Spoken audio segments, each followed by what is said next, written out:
sense, as we all know, the analog, any communications is a part of day-to-day life. Like, I'm not talking about communication, human communication, the way we talk to our friend or colleague or teacher. Like, I'm talking about electronic ways of communicating with each other. Like, so as you know, this like the standard examples: radio, television. Of course, radio and television, it's not an interactive communication, right? Like, it's some radio station or television station will be broadcasting or telecasting. But whereas if you think about telephone, uh, email, they are interactive. Like email, you will exchange with with another friend or another person. And telephone, yeah, that's the most common example you can think of, right? Fixed, which is landline, we call generally as landline.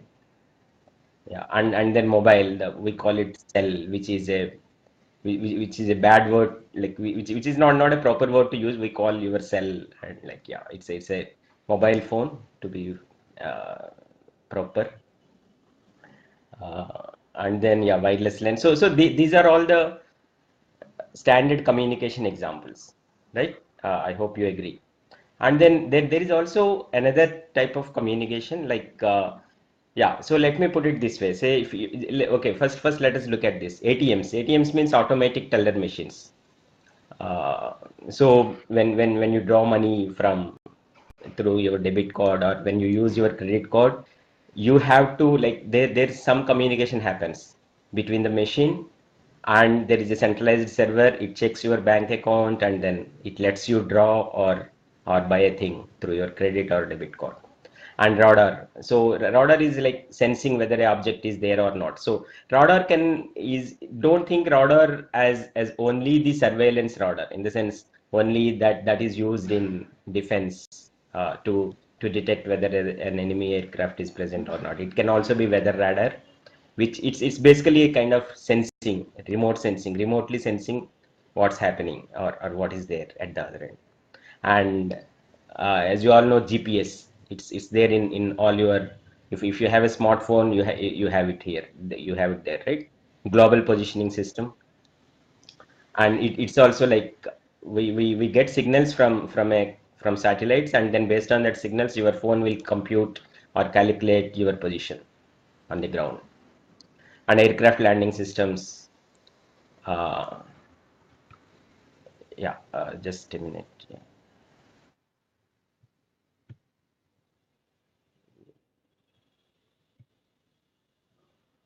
Like when an aircraft lands, instead of visible, instead of depending only on the visibility of the pilot, can we guide the aircraft through RF signals? Like, so you will study this in one of the subjects, I hope, like maybe in radar signal processing or somewhere, and ship guidance systems, etc. So these are all the like the first bullet, where you have radio, television, telephone, email. They are the most common examples, and in fact you cannot even imagine living without them. Like, like, say for example, we know, in my younger days, or most of your senior teachers younger days, we lived without mobile phone. So now when we think back, like, it's kind of little bit surprising, and like how we lived without a mobile phone. Like everywhere you carry, and you are always connected with your near and dear ones, right? So these are all the different communication. So though the second, these things, ATMs, radar, GPS, they also depend on the principles we use in communications engineering. Like, they are also designed based on the principles which we discuss in this course and subsequent courses in your curriculum. So another thing I want to say is, these communications, which we discussed just now, are across space. Meaning from point A to point B.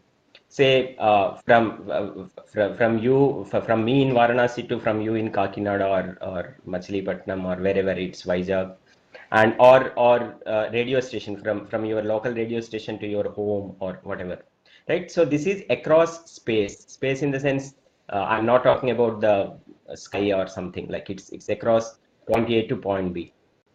So that's the most common visualization of a communication system, but there is also across is you can think of what is across time. Like, can we across time meaning like information transfer across time. So for example, it's nothing but the storage medium. Say you want to you have some information, you store it on a disk, CD or DVD, or nowadays mostly pen drives, right? And then you want to recollect that message after some time. You want to read that message after some time. So it's like you are transferring the message across time from today to maybe a month later or an year later or whatever. So that's also communication. So don't only think about communication across space. So when you read digital communication or information theory in your final year courses or in your masters, if you go for a master's degree, you will know that's another big field, like communications, like how do you store data in a medium and then read the data. Like you have to write and then you have to read the data, right? So these are all the just general examples of communications. And I went through the syllabus of your course, and then like I framed a good idea about what the course expects when the curriculum board designs this course. Like they will give the objectives of the course and prerequisites, and then what is the scope of the course. So as you all know, this is your first course on communications. So before this, you must have done in your last semester systems, and there is one more course for you which is called random variables and stochastic process, right? So so yeah, as this is the first course on communications, it introduces you to the basic principles of communications engineering, like how actually an information signal, like either a speech signal or a video signal or some text or some data, how it can be conveyed.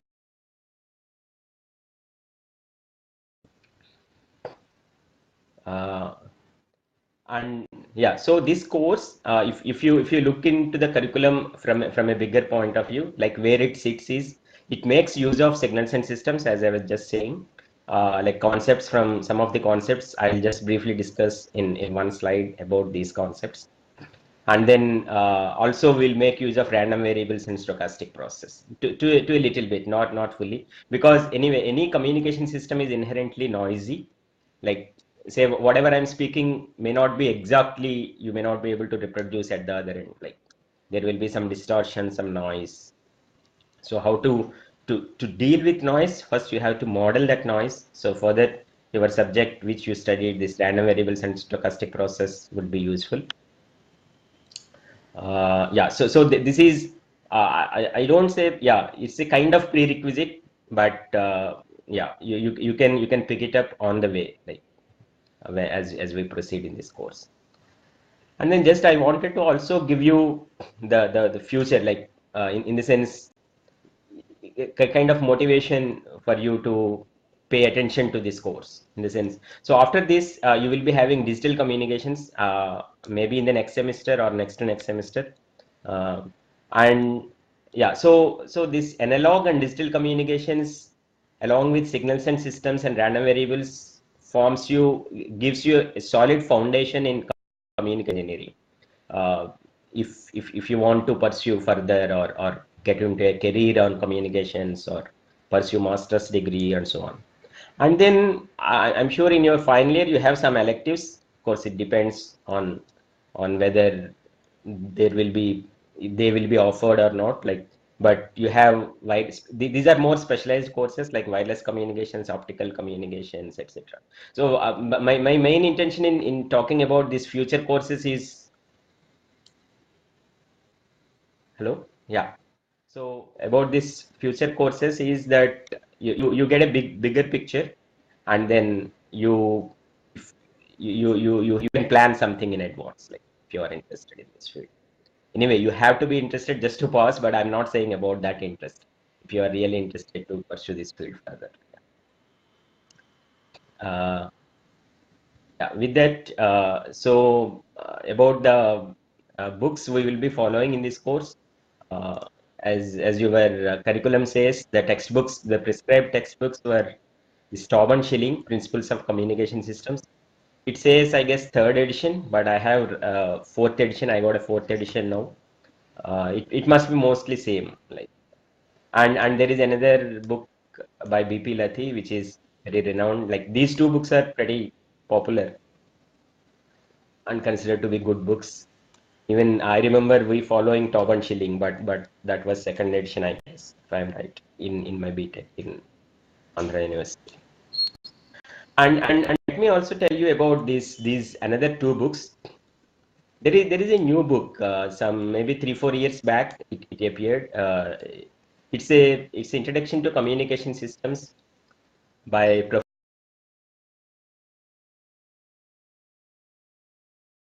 And the interesting thing is you have a draft copy of this book available from his homepage, and you can freely download this book. Like it's not the final version of the book, but it's just before publication. Some of the authors put it on the web, like, for the benefit of the students. So you should also look into this because it has got some nice way of explaining some of the concepts.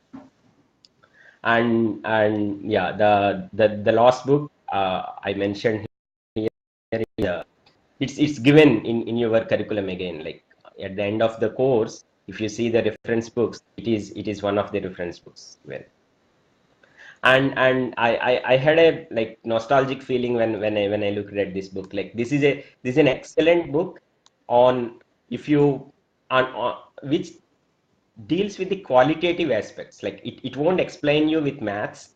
It doesn't have quantitative explanation, like mathematical explanation, not much. It has the basic explanation, but it's a great introduction to communication, say amplitude modulation, receiver, intermediate frequency concepts, phase frequency, all concepts we will in this course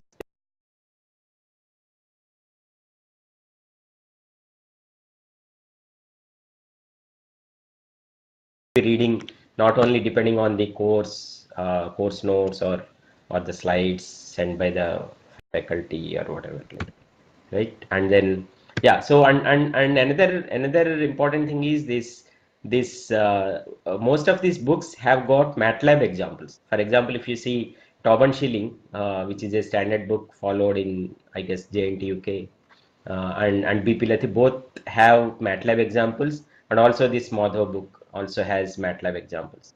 So these MATLAB examples, though it may or may not appear in your exams, in your university exams. I'm not sure. I don't think there will be questions based on programming or simulation or MATLAB examples. But I strongly recommend you to start learning MATLAB if you haven't done already. Right? MATLAB is the main software useful for ECE students, like electronics and communication engineers. So if you continue in this field, you will for sure be working on MATLAB or C++, or like MATLAB is the scientific software for us, and then you should at least start with you use this opportunity, and then if you have this textbook either from the library or if you buy it, like you have some very good examples, and there are also other MATLAB to teach communications by Prokis. So I can also help you through that if you want. Like of course that may not be in the main lectures, but if someone wants in some to clarify some doubts and all, like I'll be happy to do that. But I strongly suggest you to start with some MATLAB examples that will introduce you to the coding part and the software employment skills. Or and it's not only for employment, as I was saying, you will really learn through this running these software examples. You will see the frequency spectrum of a signal. You will be able to generate a time domain signal and then convert it into frequency domain and so on. So you should take time out of your regular schedule and then try stretching yourself to do these things, these extra things.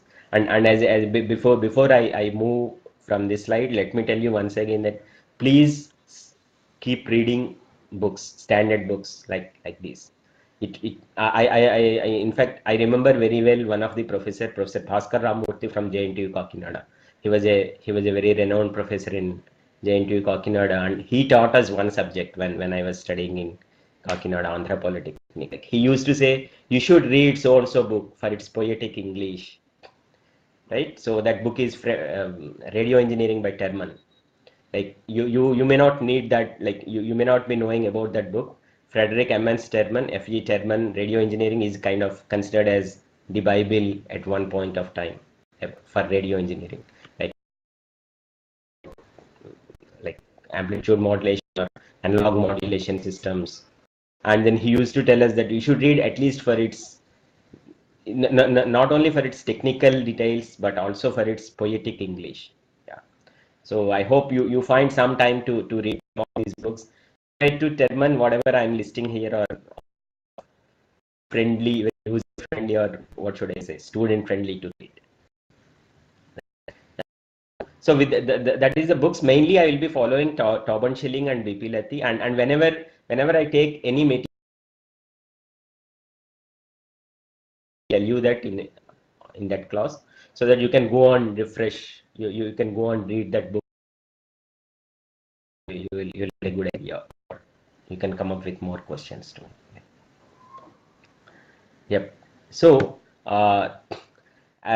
just a few minutes back, I was saying that this course will be making use of the basic concepts of signals and systems, right? So I request you, I ask you, you are required to do this refreshing of your basic concepts, like this classification of signals. Like these are all very simple concepts. You need not go and again read, discuss with your friends. Like what is a deterministic signal, what is a random signal, and how do you classify signals according whether they are energy signals or power signals, right? And then periodic, aperiodic, analog, digital. So all these things are pretty simple concepts, but it's better if you refresh these concepts once again, so that you will be better prepared to take this course. And then more importantly, time and frequency domain representation of signals. So you know this Fourier series. I'm sure you must have introduced to this. You must got introduced to this in your signals and systems. And then Fourier transform. Yeah. So all of you know that Fourier series. The definition, you say any signal can be, of course, with if the signal satisfies some constraints, then it can be represented as a sum of infinite sinusoids, right?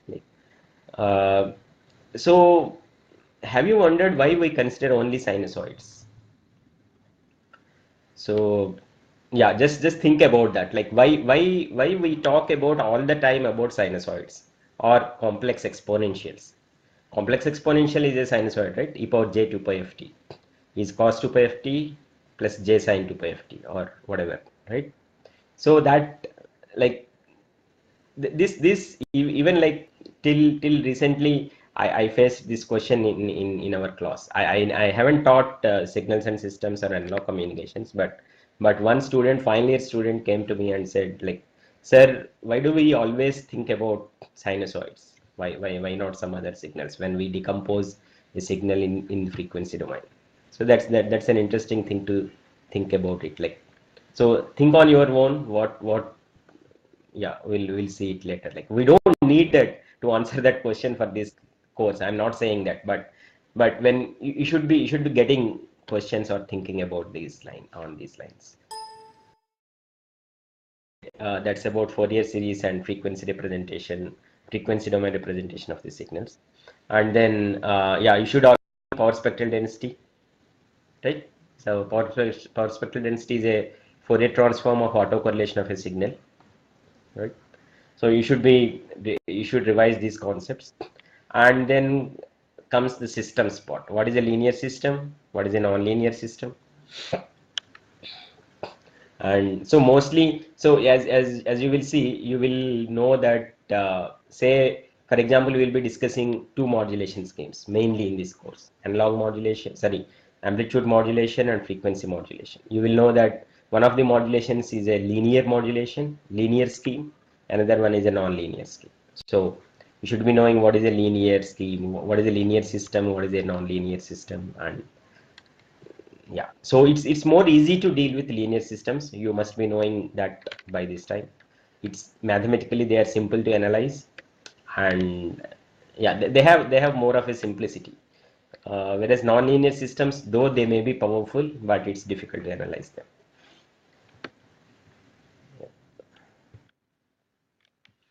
Yeah, so I'll let's talk briefly at a very introductory level about the communication systems. So so thing is this electronic communication system. We'll have a message signal, right? Some information that we want to transmit, we want to send to a destination or a receiver, right?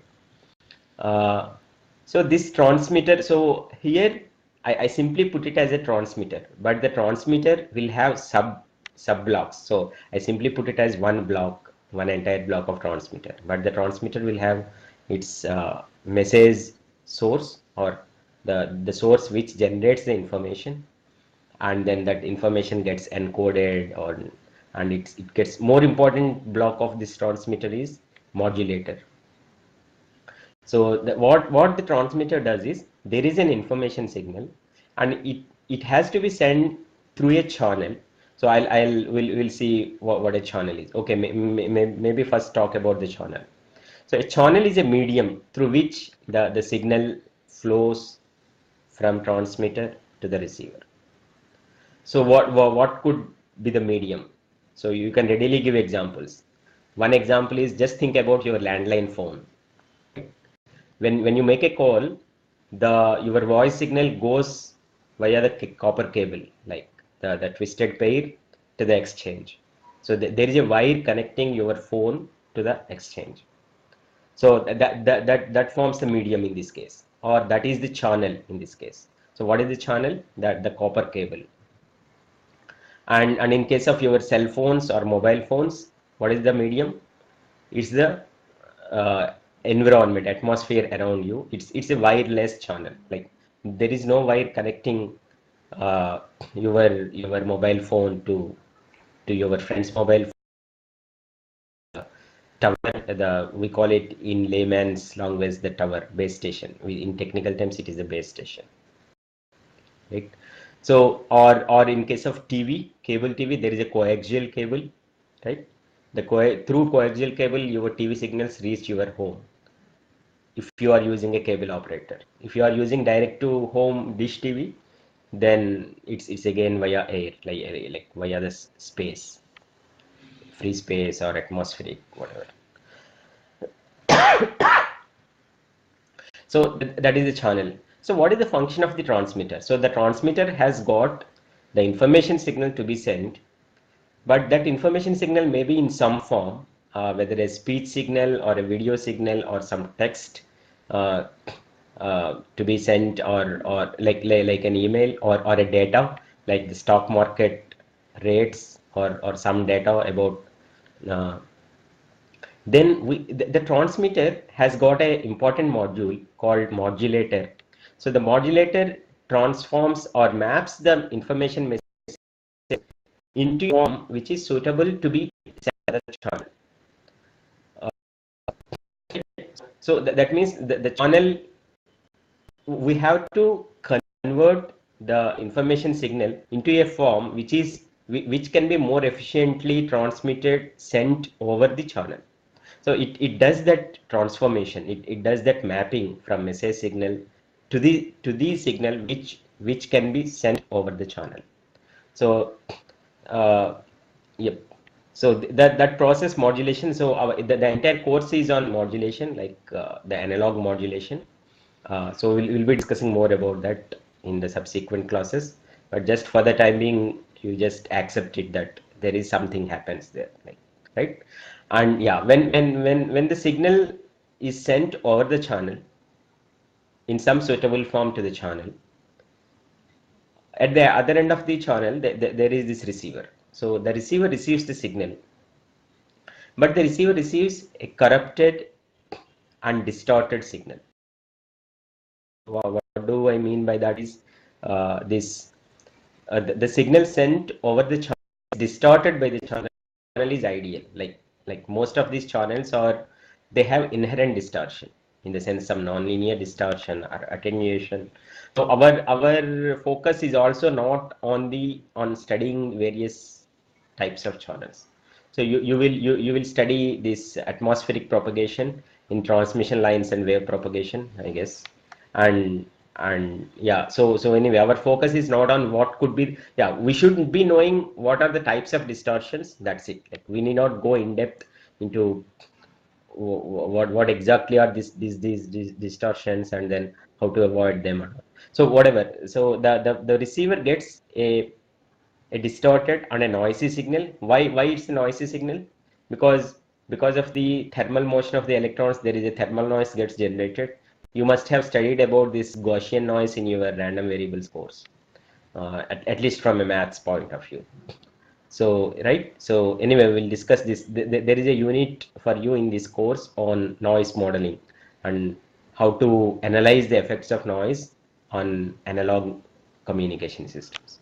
So we'll be dealing with this. So this is the basic communication system. There is a transmitter. It has got information message. It modulates. It transforms that into a form suitable to the channel.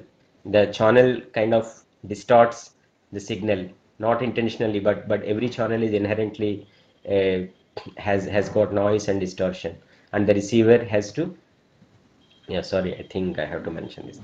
The receiver gets noisy and distorted transmitted signal, and then has to recover original information from signal from the received signal. Yeah. So in this entire chain, our focus would be more on this modulation aspect. So modulation, let me define this, so yeah, this is a standard definition. It's not that I am defining it, like it's the standard definition you will find in many of the textbooks. It's varying one of the properties of a high frequency carrier signal in accordance with the information signal, right? So here, if you see, there are three terms highlighted in red color. There is one thing is called carrier signal, information signal, and one of the properties of the carrier signal. Right. So we will the information signal generally is a low frequency signal. Like, we will see all these details in subsequent classes. But there is an information signal like speech, like my speech, or the video, the slides from my laptop. And then these, according to the information signal, we will vary one of the properties or parameters of a high frequency signal. This high frequency signal is called the carrier signal. In literally, the high frequency signal carries the information signal from transmitter to the receiver. That's why it's called a carrier signal, right? And what could be the properties of? So a carrier signal is just nothing but an electrical signal, right? It's nothing but an electrical waveform. So it has got amplitude, frequency, and phase. These are the basic parameters. So we'll be varying either amplitude, and if we vary the amplitude, it results in amplitude modulation, and if we vary the frequency, it results in frequency modulation. And these two are the main topics of our course. Like, what is an amplitude modulation? What are the different subtypes in amplitude modulation? How do you do amplitude modulation, and how do you recover the signal from a amplitude modulated signal? The conditions under the channel distortions, and then similarly about the frequency modulation. So we'll study about how to do what do we mean by frequency modulation, how to do frequency modulation, how to recover the information signal from a frequency modulated signal, and then what is the effect of noise on frequency modulated signal, right? So and then we will be focusing on modulation mostly.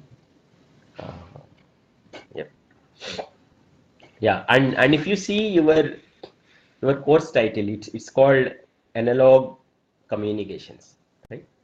So that means there is something called analog and digital. Anyway, you know that already, that what is an analog signal and what is a digital signal. But just to let you refresh your memory, that an analog signal is a continuously varying with time, right? So if you plot a speech signal, like if you when you speak into a microphone, the microphone converts your voice signal into an electrical waveform, right? And if you plot that waveform, it is continuously varying with time.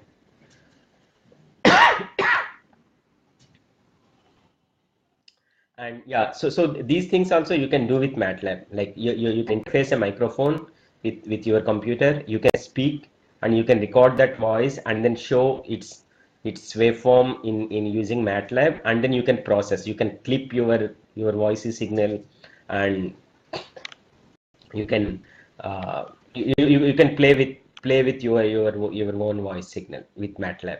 So I again once again recommend you to start doing something on MATLAB. Like you must be having in your colleges or some of your computers at home or whatever. So you can make use of it. Yeah. So yeah, so most of the information is analog in nature. What I was saying is that, say the speech signal is analog in nature, or the video. If you want to transmit some video, that is also analog in nature. Music, right? Whatever. So this is all analog in nature. So the source itself generates an analog signal. So when I'm speaking, my microphone generates an analog signal, analog electrical waveform. Uh, but some of the information is inherently digital in nature. Like it has got only finite number of discrete values, right? Like for example, if I want to send a text consisting of some English text with English alphabets and then punctuation marks and special characters like dollar sign or whatever. So that is digital. Why I say digital is, sorry, it has got some finite values. Like it can take only finitely many values from a set of values, whereas in continuously varying signals it can take any value. It's like real line. If you take real line from minus infinity to plus infinity, you can you have infinite points in the on the real line, right? But whereas if you consider only a line with integers, one plus or minus 1 plus or minus 2 and so on, so it has got only finite, it has got only discrete values. So that's the discrete, this thing. So this and yeah, this information is little bit may not be useful to you, but just some interesting information is how to convert your text into bits. So this you will learn.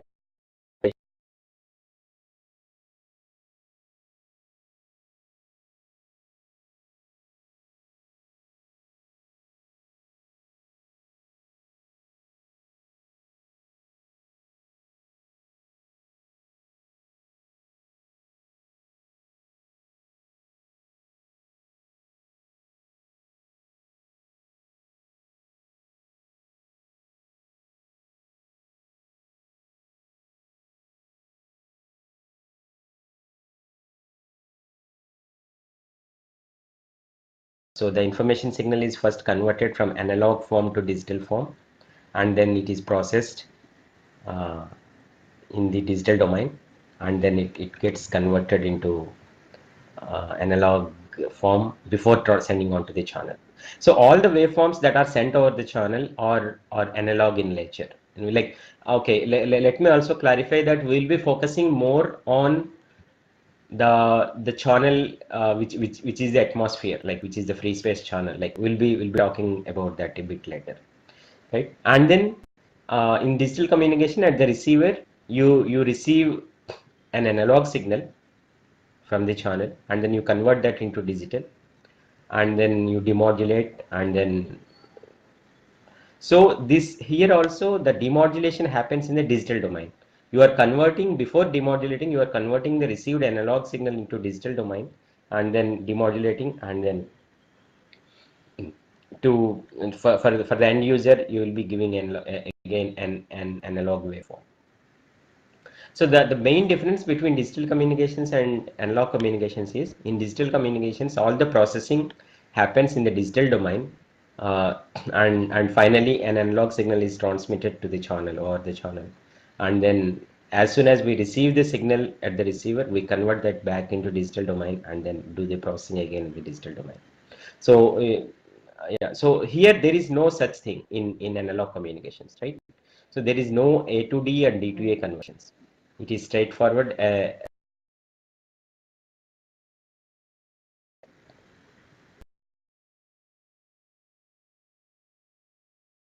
I'm sure it's not a very rigorous comparison, but just to give you an idea, analog communication doesn't require A to D and D to A conversions, and hence it is low in complexity and cost. This third point you will appreciate better after you get exposed to your digital communications as well. So you will see that the bandwidth requirements for analog communications are little lower compared to your uh, digital modulation schemes. Uh, so, because of A to D, D to A, there is no A to D, D to A, and then complexity and cost is less. But we have some price to pay. Here, the quality of a digital communication system is much better compared to an analog communication system. This is mainly to do with the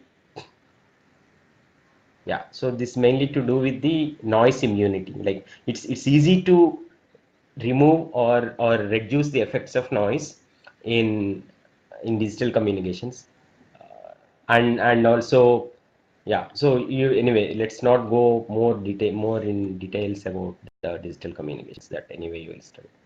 So just keep that in mind roughly, that it is a simpler, analog communication is the simplest of all, and its complexity is low compared to the digital communications, but it's also inferior in quality.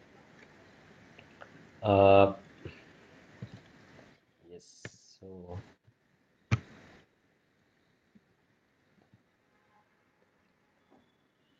yep, I wanted to say something here. Yeah. Yeah. So, okay. So I got it. So we were talking about only the comparison, and I think I should also add one more bullet here, which is about the concepts you study in analog communications are also valid in digital communications. In the sense, say we study amplitude modulation, frequency modulation. So the basic concept of modulation, like varying one of the parameters of a high frequency carrier signal in accordance with the information signal, that basic concept remains same both in analog as well as digital communications, right? So in digital communications, the amplitude will be discrete in nature, like you will have either plus 5 volts or plus 10 volts or plus 15 volts, like the allowed amplitude levels are discrete. You can have plus or minus 1 or plus or minus 5 and so on. Similarly, frequency. If you do frequency modulation in digital, it can be either F1 or F2 or F3. It cannot be anything in between the frequency of the carrier. Whereas in analog modulation, the frequency, in case of frequency modulation, the frequency can be continuously varying with respect to time, or the amplitude will be continuously varying with respect to time. We'll see those things in future. So what I'm trying to say is the concept of modulation remains the same in analog and digital.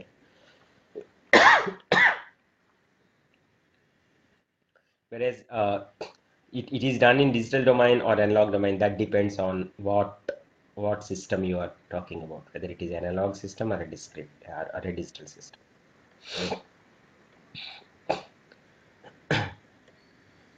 Yep. So I think this is pretty much the last slide of this lecture. So let's before going on to actual amplitude modulation system, we should also discuss about this different transmission medias, and then frequencies used for transmissions, like frequencies used for communications. So as we were discussing a little bit like just some 2-3 minutes back, so we have this copper cables, coaxial cables, twisted pair, and then there are waveguides. So you will study about some of these things in your transmission lines course and wave propagation course. So these are the different transmission mediums. Say for example, if you have something called transmitting information as an optical signal, right? So in that case you use optical fiber as your medium. So there is a fiber optic cable from the transmitter to the receiver, and then your information is modulated in the form of an optical signal and then sent over the optical fiber. And then these paired cables are for your landline phones or whatever, and then coaxial cables for your TV distribution, TV signals from cable operators. These are just some of the examples. I'm not saying these are the only places where these medium are used. There may be other uses as well. And then waveguides, right? But and then finally this is atmosphere. Like there is something called ionospheric propagation, stratosphere propagation, and all these things. So which you also study in another course called wave propagation. And our focus would be more on atmosphere as the transmission medium. Like is it a yeah, so you and as I was telling about that Kennedy book, right? Electronic Communication Systems by George Kennedy. It also has got chapters on this atmospheric propagation, which is which is explained beautifully without like it's so. Let me also warn you that that is not enough. That may not be enough for your exams or to fully understand the syllabus of this course, but that's a good book. You should read that in as a as an additional book, or maybe I should say in your leisure time. Like it gives you a good understanding of the physics in the sense what's happening intuitively, rather than bombarding you with equations, right? So if you understand the qualitative aspect, like explanation through words, then if you read the math, then that would be a much better way of understanding. But if you directly understand mathematical description, that's very good. That's the best. Like you can save time as well as, yeah, right? So yeah, anyway, so our we'll be focusing in this course, we'll be focusing on this say amplitude modulation and frequency modulation. They are mainly used for radio transmission, and then our focus will be on atmosphere as the transmission.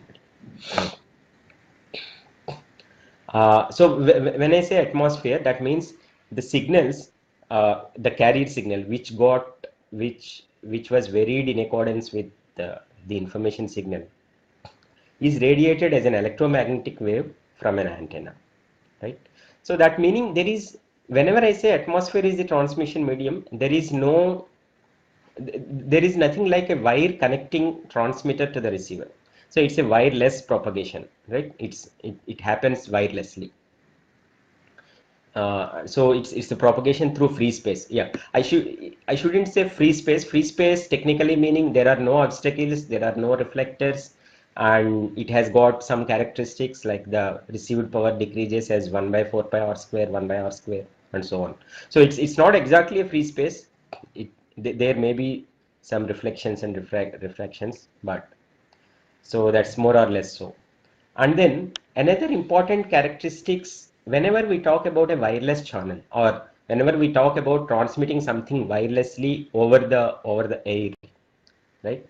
So there is one obvious thing happens is that, so okay, now assume a wired connection, like there is a landline phone, and whatever you speak goes through the wire and then reaches the other point, the telephone exchange, and it won't get leaked. Like no other user can listen to that signal, or okay, there are two aspects. No other user can listen to that signal, or that signal won't disturb anybody else, right? That signal won't interfere with any other user. But whereas if you just transmit over the air, that EM wave radiation can affect the other transmissions happening in the same frequency in the same space, like in the same area. So that meaning there is an interference. So whatever you transmit, if we have a proper receiver tuned to that frequency, we can also receive yours. Or assume that A and B are talking with each other over some frequency wirelessly. A is transmitting his signal over the air, and then B is receiving the signals from the air. And then there is another pair, C and D, also talking. So if C and D are also operating in the same frequency, then whatever signal transmitted by A will get interfered with whatever signal transmitted by C, right? So this interference, to avoid this interference, we will do strict frequency planning. So that frequency planning is essential. So that's a big field in itself. Like governments do that frequency planning. So Indian government Department of Telecom has got a separate section on frequency, WRC, wireless. I forgot the abbreviation, but in US it is called FCC, federal, some federal agency which does these frequency allocations, right? So as we said, there is this frequency planning is required. And now there is this, so the entire radio spectrum, the frequencies are divided into different bands. So in your book, in the fourth edition, it's table 1.1.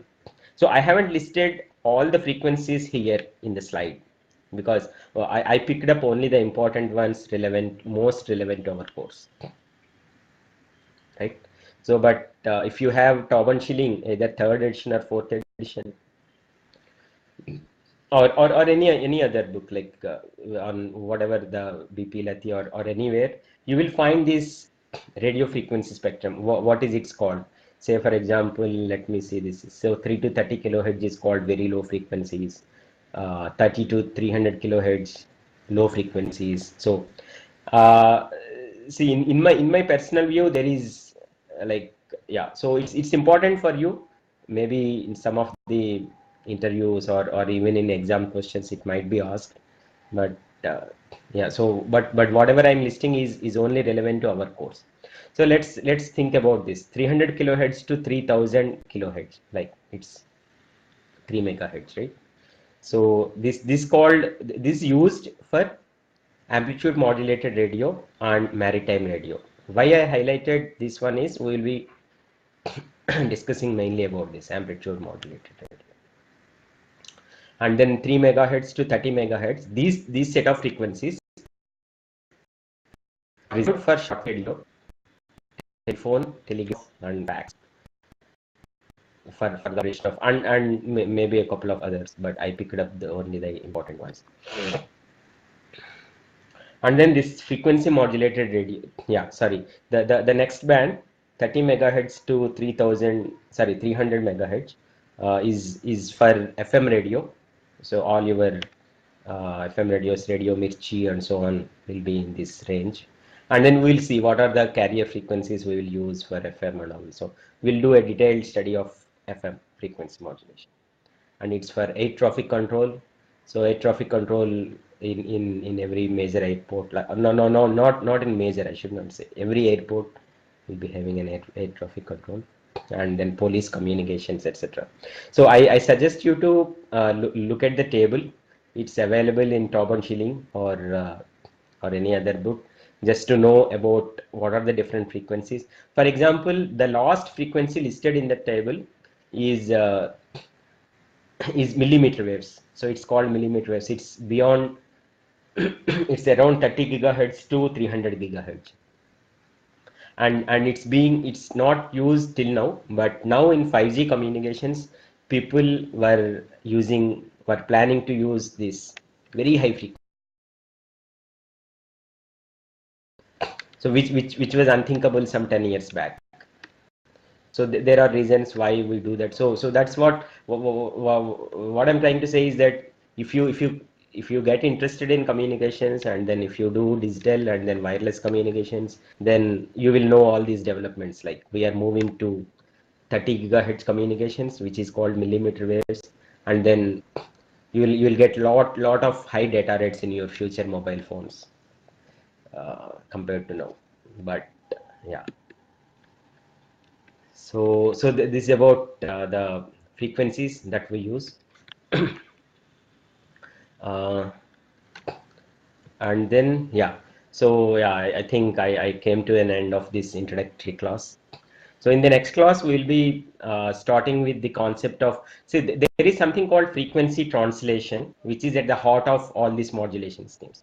So this concept of frequency translation is one of the key concepts, like in the sense translating the frequency from a lower frequency. So all the information signals are typically in the low frequency range, and then transforming them into a high frequency range and then transmitting over the channel. And then why we need to translate, why we need to move to higher frequency. So when I defined the modulation, I simply said it's a carrier signal which is of high frequency, but I didn't say why we will be going for a high frequency signal. So we will discuss the why we need to go for high frequency signal in the next class. Like the mainly, as some of you might already be knowing, that it's about the main reason is about the practicability of having antennas to radiate those signals. Anyway, we'll discuss that later. And there are 3-4 other requirements of moving to a higher frequency. Yeah, so and then we'll start with amplitude modulation in the next class. Yeah, so the coming Tuesday, I have again exam duty in my IIT 8 to 11. So I'll coordinate with your I'll talk to your coordinator, Professor Chakravarti of JNTUK, to reschedule the class, or I will try to reschedule my exam duty. But yeah, I'll coordinate with him, and hopefully Professor Chakravarti will let you know about the class. If there is no class, or if the class is getting rescheduled on the coming Tuesday, so you will be getting information from Professor Chakravarti. Otherwise, yeah, we'll have the regular class. And then yeah, so uh, yeah, so let me have just 1 minute in summarizing whatever we discussed today. So I guess I try to give you an introduction to this course, and also to what is an electronic communication system, a transmitter, a channel, and the receiver. And then yeah, we discussed briefly about analog versus digital. And then yeah, we defined the word modulation, but we haven't explained. And yeah, that thing we will do in the next class. And yeah, I suggested you about the textbooks and MATLAB examples, so please do that. And then let me tell you a couple of other things that I still need to figure out, like is there any other way of communicating with all the students that are taking this class, like other than this 2 hour session on Tuesdays and Thursdays? Like, is there any mailing list? Say if I want to announce some announcement, if I want to make an announcement, which should reach to all the students. So all these things, I think I will discuss with the Professor Chakravarti and the administrators at JNTUK. Uh, yep. So if there are any questions, yeah, I'll be happy to take them.